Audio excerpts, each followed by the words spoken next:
Olá, nós estamos no lacconcurso.com.br, eu sou o Rodrigo Belmonte e a aula de hoje é sobre partidos políticos, exatamente, partidos políticos.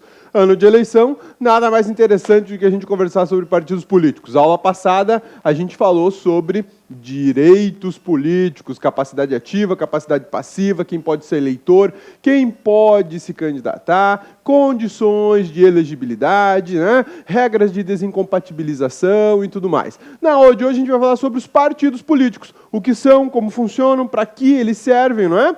Onde é que está previsto na Constituição de 1988 partidos políticos? Olha só, Constituição Federal de 88, título 2, a gente ainda está no título 2, encerra o título 2 da Constituição da República com partidos políticos, direitos e garantias fundamentais. Capítulo 5 dos partidos políticos, artigo 17. A Constituição da República reservou um artigo para falar sobre partidos políticos. É um artigo grandinho, tem alguns detalhes, mas a matéria é light, é bacana, é sossegada. Vamos lá?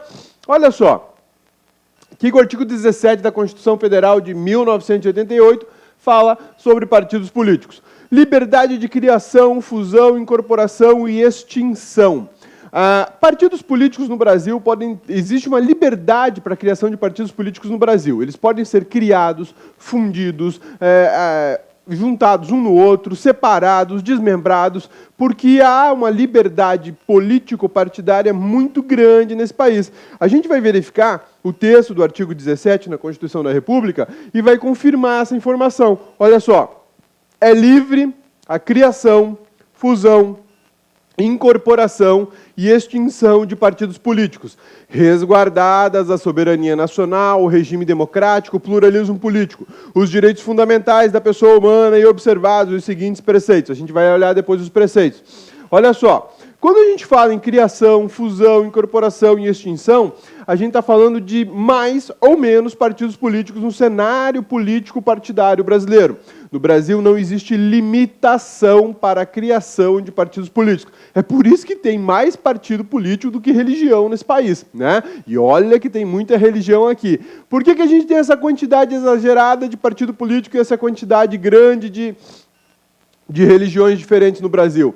Por uma razão muito simples. Um dos fundamentos da República Federativa do Brasil se chama pluripartidarismo. Opa, desculpe, pluralismo político. Aqui é o pluripartidarismo. O pluralismo político é a pluralidade democrática. E aí a gente tem que observar o seguinte: num país onde há pluralidade democrática, existe a pluralidade de ideias. E se eu tenho pluralidade de ideias, eu tenho pluralidade de ideologias. E nesse momento eu chamo a atenção de você, meu amigão, minha amigona do LAC, para a seguinte diferença. Pluralismo político, que está aqui no artigo 17, que é um dos limites, digamos assim, para a criação, fusão, extinção e incorporação de partidos políticos, é diferente de pluralidade democrática, é diferente de pluralismo político. O pluripartidarismo aqui é diferente do pluralismo político. Vamos fazer um desenho aqui para a gente ficar mais tranquilo sobre isso. Existe um fundamento da República, esse fundamento é chamado de pluralismo político. E ele é diferente de um princípio constitucional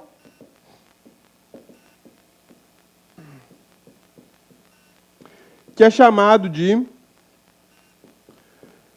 pluripartidarismo.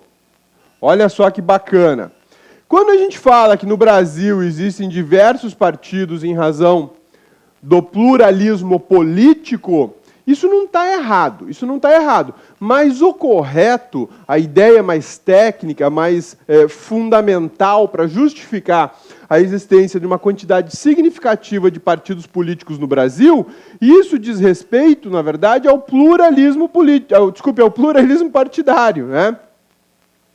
O pluralismo partidário, ou pluripartidarismo, é o que garante a diversidade de partidos políticos. Este princípio constitucional, chamado pluripartidarismo, ele tem ligação, sim, com o pluralismo político. O pluripartidarismo tem ligação com o pluralismo político. Por quê? Porque isso aqui é fundamento, isso aqui é base, isso aqui é maior, é bem mais abrangente. Então, o pluripartidarismo tem sua sustentação constitucional e jurídica aqui no pluralismo político.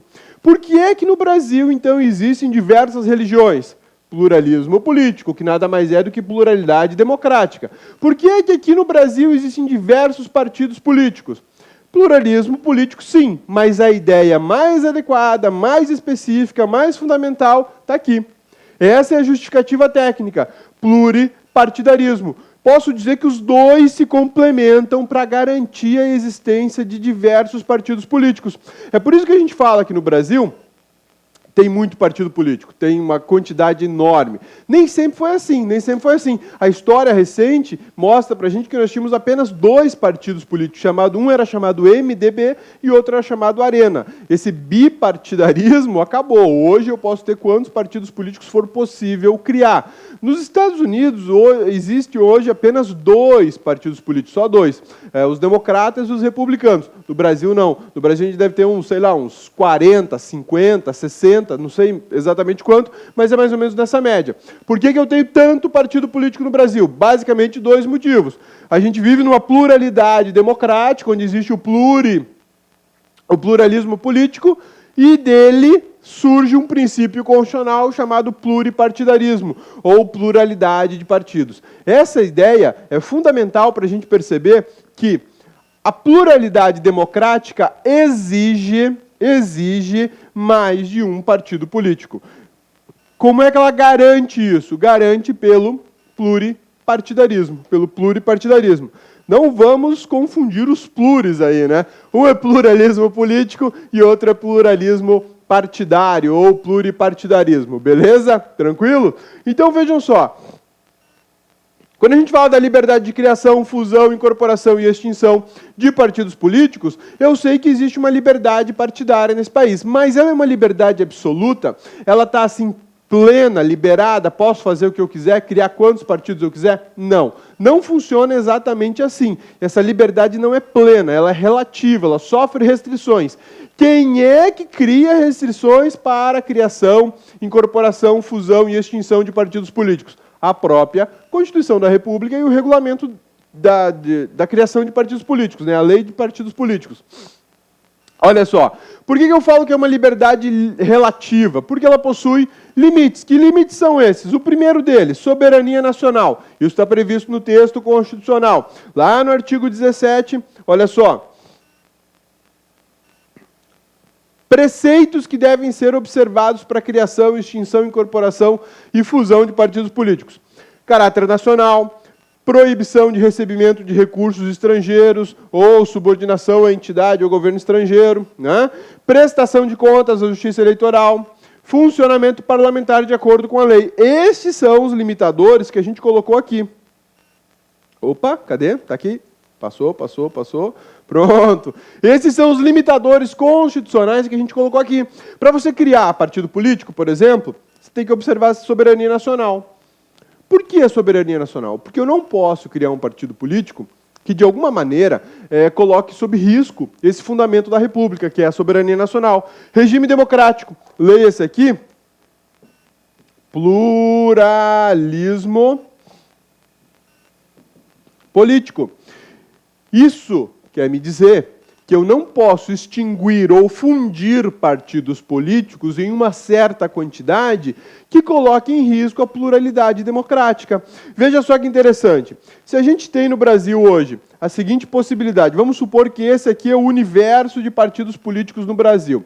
E aí eu estou fazendo divisões aqui que dizem respeito à quantidade de partidos. Vejam só, existem vários partidos políticos aqui no Brasil, vários partidos políticos.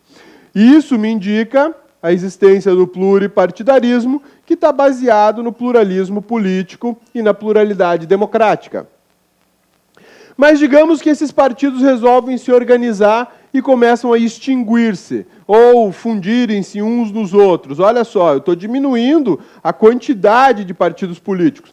Até então eu ainda possuo alguns partidos políticos, mas o acerto político está tão grande, que eu começo a eliminar mais partidos políticos. Só me restaram 4 partidos políticos dos 8 que tinham aqui no nosso exemplo. Vou continuar a minha saga de destruição de partidos políticos. Só me sobraram 3, e um deles é o maior de todos. Fica com quase metade do eleitorado brasileiro.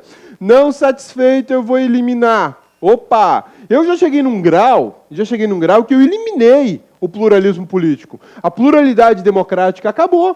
O pluripartidarismo acabou. Eu tenho só 2. Imagina só, agora só tenho 1. Não rola, não rola. Então, a fusão, criação, extinção, incorporação de partidos políticos observará, sobremaneira, aqui, o regime democrático. Se tem que observar o regime democrático, tem que observar o pluralismo político. Se tem que observar o pluralismo político, tem que observar o pluripartidarismo. Eu não posso ter um partido político, 2 partidos políticos, posso até ter 3, né? Mas a existência de 3 partidos políticos já me indica que o regime democrático aqui está meio capenga, né? Que o regime democrático aqui é meio bagunçado. Por que razão isso? Porque a ideia é quanto mais, melhor. Não que isso signifique, na prática, um resultado bom para o cidadão, né? Porque a gente bem sabe que muitos partidos políticos no Brasil e nada são a mesma coisa, né? E alguns são partidos de aluguel, outros são partidos só para pegar dinheiro público. Dinheiro público. O partido político tem acesso ao fundo partidário. Ou vocês acham que montam um partido político só para discutir política partidária no Brasil? Lógico que não. Ô Rodrigo, peraí, partido político recebe dinheiro público? Recebe. Esse dinheiro é previsto na Lei Orçamentária Anual da União. É um fundo que eu e você contribuímos para mantê-lo com algumas centenas de milhões de reais para sustentar ou auxiliar na manutenção dos 50 e tantos partidos políticos que existem no Brasil, né? Bacana isso, né? O que mais que a gente tem aqui no artigo 17? Limites para a criação, extinção e incorporação de partidos políticos. Direitos fundamentais da pessoa humana. Olá, meus amigos! Gostou da aula do professor? Professor top de linha, não é isso? Se você gostou, se você quer continuar assistindo essa videoaula até o final, quer fazer o nosso curso completaço e super atualizado para o concurso da Polícia Militar do Estado de Pernambuco, convido você a acessar nosso site, o site lacconcurso.com.br. Lá tem um curso completaço para este concurso pós-edital. Olha só, meus amigos, nosso curso completaço, o investimento é apenas de 10 mensalidades de R$20, prazo de acesso de 100 dias.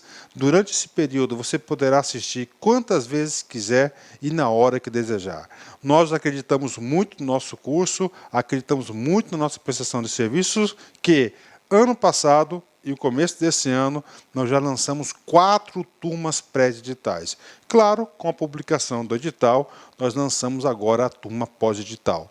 E nós teremos, confirmado, já está disponível para vocês aí, 3 turmas pré-edital. Aliás, pós-edital. Turma 1 começa dia 21, que é o nosso personal coach. Esse personal coach é um estudo e regime de metas, na qual você vai ter todos os dias uma meta de estudos e pode ter certeza, se cumprir essas metas, lá no dia da prova, no dia 29 de maio, você estará competitivo. A turma 2 começa no dia 11/4 e a turma 3 no dia 25/4, é a nossa turma de reta final. Você pode se matricular nesse exato momento que nós já antecipamos a primeira semana de aula para vocês. Pode vir, pode estudar conosco, que eu tenho certeza que você não vai se arrepender. Tá certo, meus amigos? Um forte abraço, eu fico com Deus e espero você. Tchau, tchau. Clique lá.